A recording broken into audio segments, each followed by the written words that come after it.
Very little snow, record-setting temperatures overall. We had a very mild winter, and the warming trend has continued into summer. While we can handle the sunburns and the sweating, there are some negatives creeping up. KAKE's Jordan Shefty joins us now live in the studio with the latest. Jordan, what's the problem?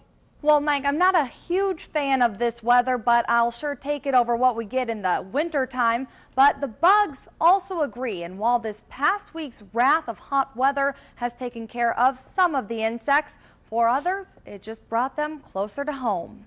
At Bet's Exterminating, an employee meeting is held every Monday morning, but this week the chairs sat empty for a good reason, a boost in business.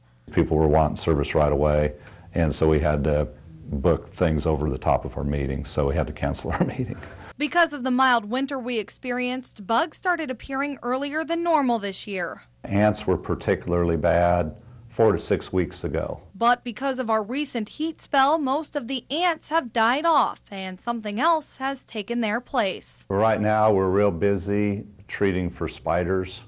Spiders is probably our #1 pest problem now. Heat drives many insects inside, and while most can't survive the humidity change, spiders are adaptable. Spiders don't dehydrate rapidly, and they'll feed on dead insects. Some spiders aren't just a nuisance, they can also be dangerous. The brown recluse, the most common spider that lives inside buildings, is poisonous and in full force right now. If your bedspread touches the floor, a lot of times they'll crawl up your bedspread, go underneath your sheets or whatever, and you roll over on one, and that's where they bite you. Also multiplying in the heat are those pesky insects with stingers. There's a lot of wasps building nests on the outside of houses, and the wasps are particularly aggressive right now because the hotter it gets, the meaner they get. Bet says that a lot of insect patterns can be determined by the weather and seasons. Ants come in the spring, spiders in the summer, and come fall,